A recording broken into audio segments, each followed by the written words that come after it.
반갑습니다. 어떻게 방학 동안 잘 지내셨습니까? 이 방학이 좋죠.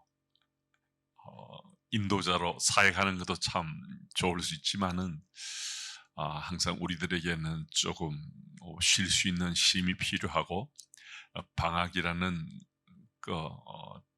정해진 기한을 통해서 그 시간을 선용해서 또 쉼도 없고 재충전도 하고 또 이제 새 학기를 맞게 됐습니다.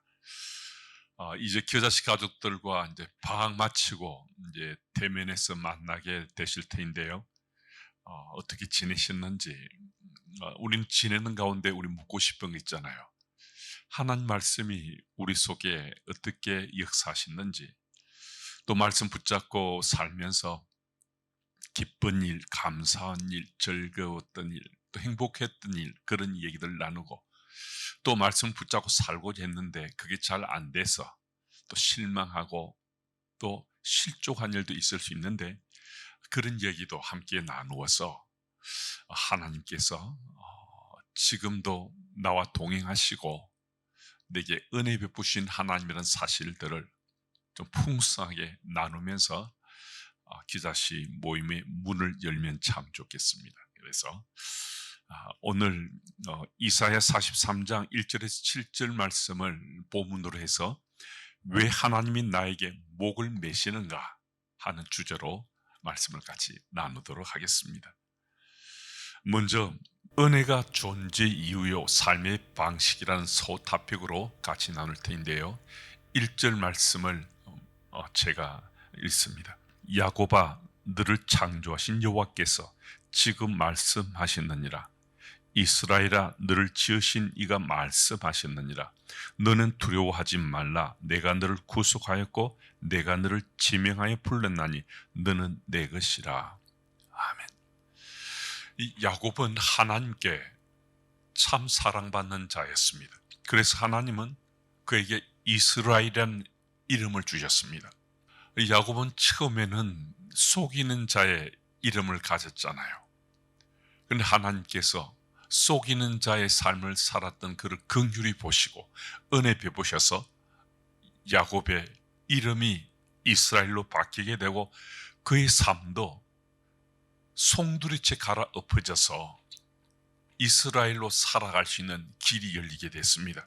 하나님께서는 이 야곱을, 그러니까 이스라엘을 택함받은 사람 되게 해주셔서 그를 통로로 이스라엘 백성들이 택함받은 민족이요 택함받은 나라 되게 해주셨습니다.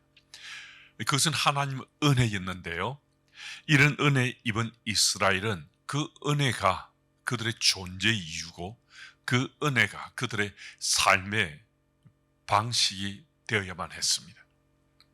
이 사실을 깨닫고 은혜 가운데 살려고 했을 때 하나님 놀라운 역사가 이스라엘 지키시고 보호하시고 도와주시는 생생하게 하나님의 역사심이 이스라엘 민족 공동체에 체험됐습니다.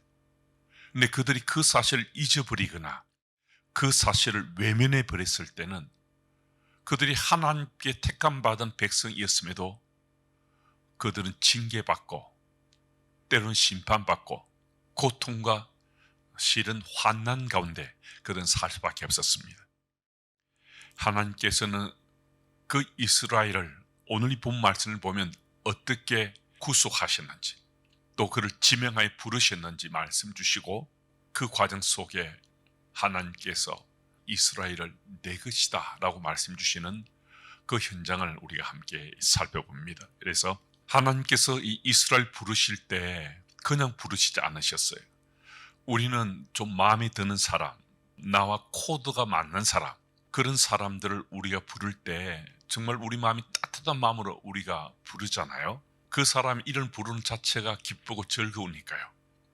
근데 그것만으로 충분하지 못해서 주님께서는 우리를 부르실 때 우리를 구속하셨다라고 말하는데, 이 의미는, 원어상의 의미는 피를 흘리시면서까지 우리를 구하셨다 하는 의미예요.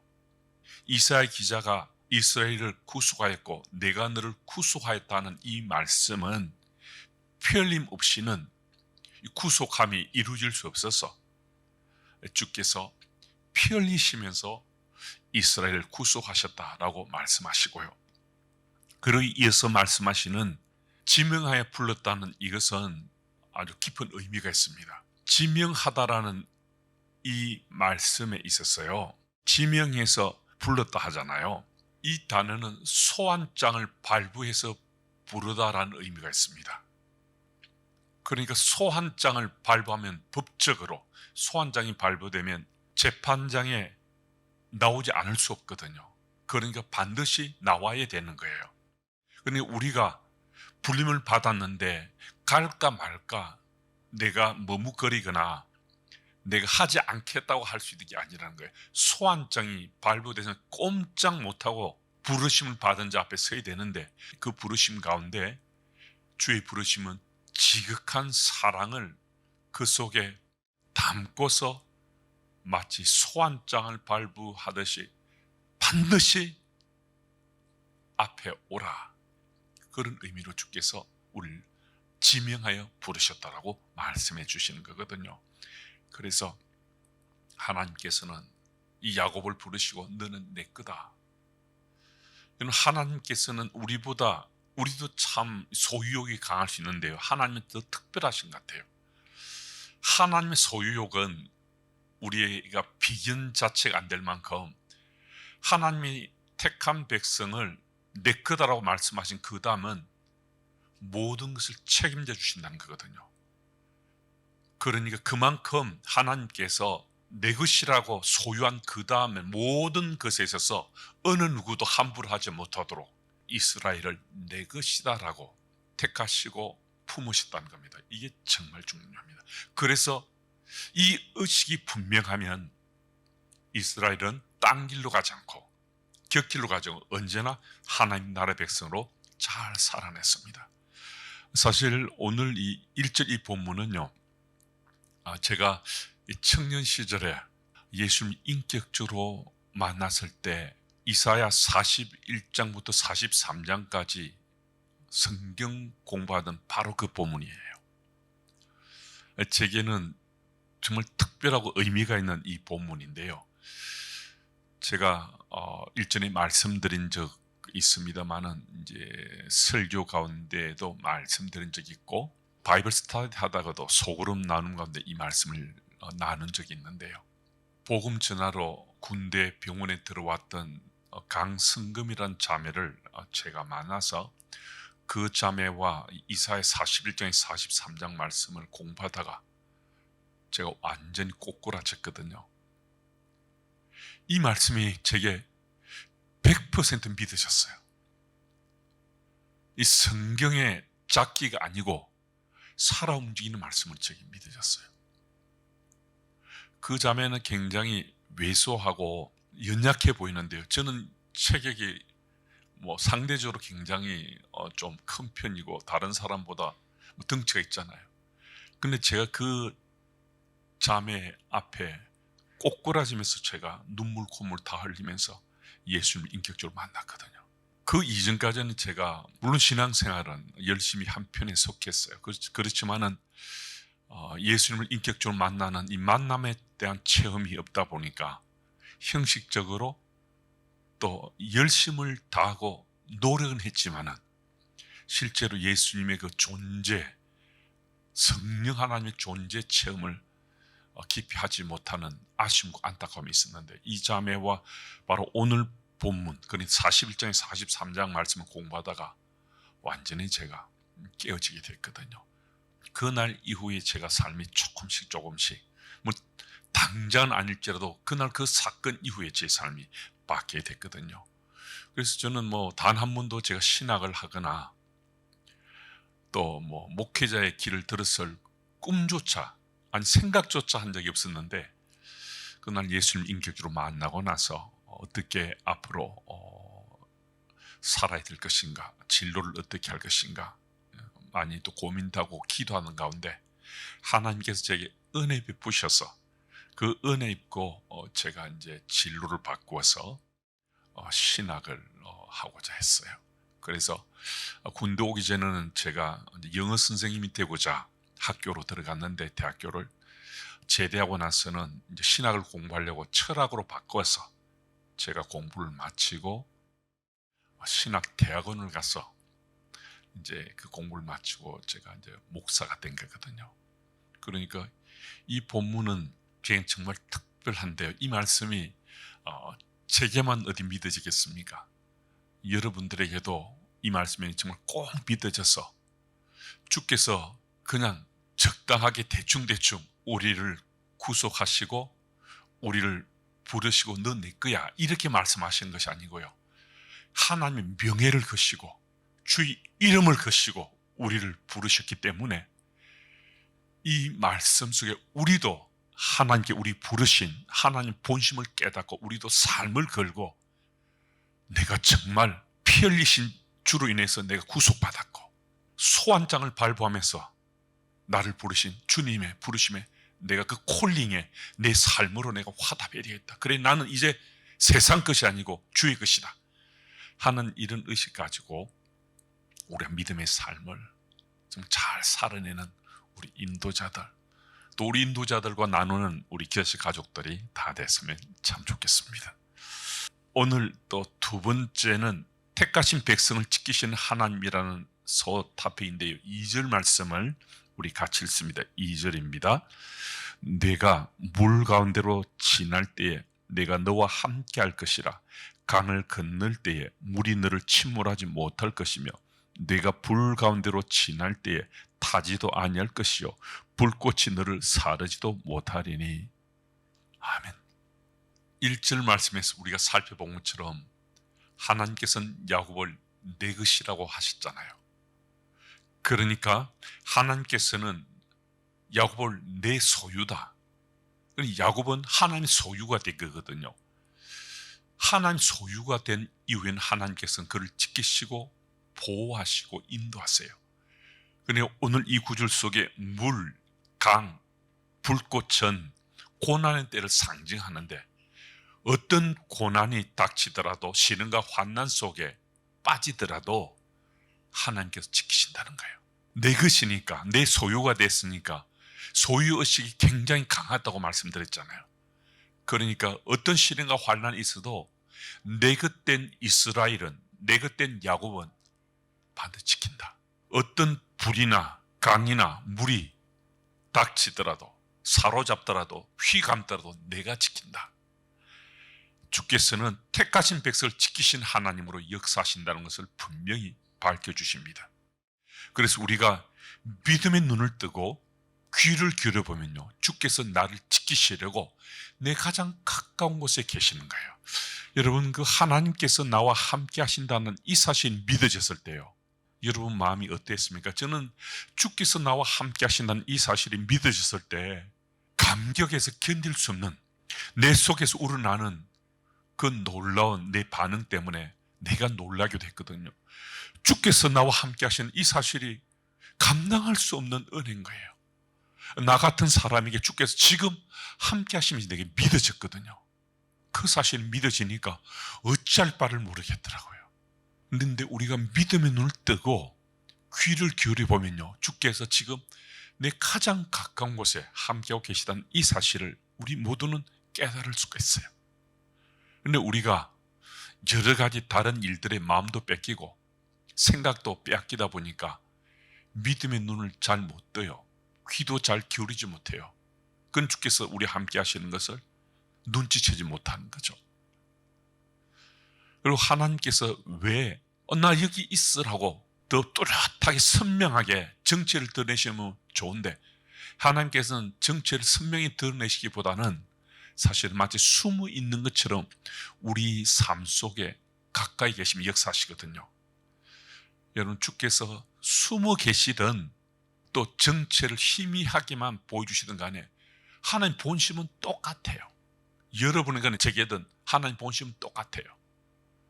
우리를 지키시고자, 우리를 도우시고자, 우리를 보호하시고자 가까운 곳에 숨어 계시든 약간 희미하게 그래 보이시든 주의 본심을 우리가 읽자는 거죠. 하나님은 우리를 지키시고 보호하시면서 우리가 날로 자라나길 원하세요. 거룩함 속에서 자라나서 하나님 나라 백성으로 우리가 좀 더 성숙해지고 원숙해진 자리까지 이르도록 주께서 우리를 지켜보시면서 지켜보신 하나님께서는 우리가 자라는 것, 성장하는 것을 옆에서 지켜보신다는 거예요. 그래서 우리가 혹 딴 길로 가고 곁길로 가시면 위경에 처지면 달려나오셔서 우리를 건져내시고 우리를 붙잡아 주시고 우리가 그 어려움을 능히 이겨내도록 우리를 도와주시거든요. 이 사실을 믿으시고 우리와 함께 하시는 주님이 내 삶을 책임지고 계시다. 내 삶을 위경에 빠지지 않도록 주께서 나를 보호하신다. 이 사실을 믿고서 주께서 나와 함께 하심이 우리 능력이 되고 용기가 되고 지혜가 되는 여러분과 제가 다 돼야 하겠습니다. 그리고 3절에서 7절 말씀인데요. 언약에 신실하신 하나님이라는 소타픽인데요. 이 구절은 우리 교독에서 같이 읽어보겠습니다. 제가 3절 읽고 또 4절 읽으시겠습니다. 대전하는 여호와 네 하나님이요 이스라엘의 거룩한 이요 내 구원자입니다. 내가 애굽을 너희 속량물로 구스와 스바를 너를 대신하여 주었노라. 내가 내 눈에 보배롭고 존귀하며 내가 너를 사랑하였은즉 내가 내 대신 사람들을 내어주며 백성들이 내 생명을 대신하리니 두려워하지 말라. 내가 너와 함께하며 내 자손을 동쪽에서부터 오게 하며 서쪽에서부터 너를 모을 것이며 내가 북쪽에 이르기를 내놓으라. 남쪽에 이르기를 가둬두지 말라. 내 아들들을 먼 곳에서 이끌며 내 딸들을 땅끝에서 오게 하며. 우리 함께 읽습니다. 내 이름으로 불려지는 모든 자 곧 내가 내 영광을 위하여 창조한 자를 오게 하라. 그를 내가 지었고 그를 내가 만들었느니라. 아멘. 언약의 신실하신 하나님은 우리가 자주 체험하는 하나님이시잖아요. 하나님의 속성이 다양한데 그 중에 우리가 반복해서 가장 많이 체험하는 그 하나님의 속성이 언약의 신실하신 하나님이시거든요. 근데 하나님은 우리에게 이 약속을 지키시려고요. 하나님께서 목을 매신다. 그만큼 절실하게 하나님께서는 반드시 약속을 지키시려고 우리 삶에 함께 하시는 분이시라는 거예요. 왜 하나님은 그토록 목을 매시면서 약속하신 걸 지키시려 하시는가? 우리 하나님은 우리의 구원자시기 때문이에요. 우리가 오히려 목을 매야 될 터인데 주께서 우리를 위해 목을 매시면서 우리를 구원하신 하나님으로 책임을 가지시고 우리 삶을 인도하시는 거거든요. 그러시면서 주께서는 뿐만 아니라 우리를 보배롭고 존귀하게 여기신다라고 말씀해 주고 있습니다. 어떤 연유로 주께서 우리를 이렇게까지 특별한 사랑을 주시는가? 우리는 다 이해하지 못해도 틀림없는 것 하나, 성경이 말씀하신 이 말씀대로 택한 자를 사랑하시겠다라고 말씀하신 그 약속을 지키시는 거예요. 주께서 택하신 자를 사랑하시되 어떻게 하신다고요? 끝까지 사랑하신다.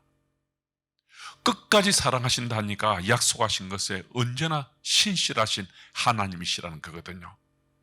어떤 상황 속에도 하나님께서는 이 약속을 지키신 하나님이세요. 그래서 언약에 신실하신 하나님이시거든요. 그래서 오늘도 하나님께서 이렇게 언약에 신실하신 하나님이시잖아요. 그러면 우리는 어떻게 할 것인가? 우리도 하나님과 약속한 것은 우리도 반드시 지키고자 하는, 우리도 약속에 충실한 하나님 나라 백성으로 우리가 살아야 된다는 거죠. 그래서 오늘도 주께서 약속에 언약의 신실하신처럼 우리도 주님과 함께 언약한 것에 충실한 하나님 나라 백성으로 우리가 살아가면 오늘도 은혜가 우리의 존재 이유가 되고 은혜가 우리 삶의 방식이 되는 그런 복을 누리며 살 수 있는 여러분과 제가 다 될 수 있습니다. 이제 질문 하나 같이 나누고 인도자 모임을 마무리하겠습니다. 제가 그 질문을 읽습니다. 주께서 돌이키지 않는 어리석은 이스라엘에 대한 심판과 경고의 말씀 직후에 하나님은 이스라엘에 대한 구원을 약속하십니다. 구원을 약속하시는 하나님은 은혜의 하나님이십니다. 은혜 말고는 도무지 이 상황을 설명할 다른 이유를 찾을 수 없습니다. 왜 하나님께서 이처럼 이스라엘의 목을 메시는지 이해가 안 될 만큼 그 은혜가 정말 특별합니다. 그래서 이스라엘 백성들이 앞으로 살아갈 존재 이유와 삶의 방식은 은혜 말고는 다른 것이 없습니다. 그래서 이스라엘은 오직 주를 위해 살아야 합니다. 이것이 이스라엘의 삶의 이유입니다. 오늘 세상 속에 그리스도는 살고자 씨름한 우리들의 삶의 이유를 오픈해서 나누어 보십시오. 우리는 그리스도인으로 살고 있고 오늘도 기아씨 가족들이 함께 그리스도인으로 우리가 함께 만났습니다. 그리스도인이 살아가는 우리 삶을 통해서 우리가 주께 영광 돌리기 원하는데 어떻게 우리가 지금 그리스도인으로 지금 살아내고 있는지, 그리스도인 살아가는 우리 삶이 부딪히는 것과 또 은혜 입은 것과 내가 경험한 다양한 이야기들 함께 나눠보시면서 이야기 첫 번째 모임을 풍성히 나누시는 우리 인도자 계시 가족들이 다 되시길 축복합니다. 우리 세 가지 기도 제목 같이 나누고 함께 기도한 후에 인도자 모임을 마무리하겠습니다. 하나님이 우리에게 목을 메신다고 느껴질 정도로 그 은혜가 특별한데 그 은혜 입은 자로 살게 하옵소서. 개학에서 첫 번째 만남의 시간입니다. 하나님 나라 백성으로 은혜가 넘치는 삶의 얘기들을 나누는 기아씨가 되게 하옵소서. 하나님의 선교와 일상 속에 나의 삶의 영역에도 참여의 장을 체험하고 넓혀가는 한 해가 되게 하옵소서. 이 세 가지 기도 제목으로 우리 잠시 동안 같이 기도하겠습니다.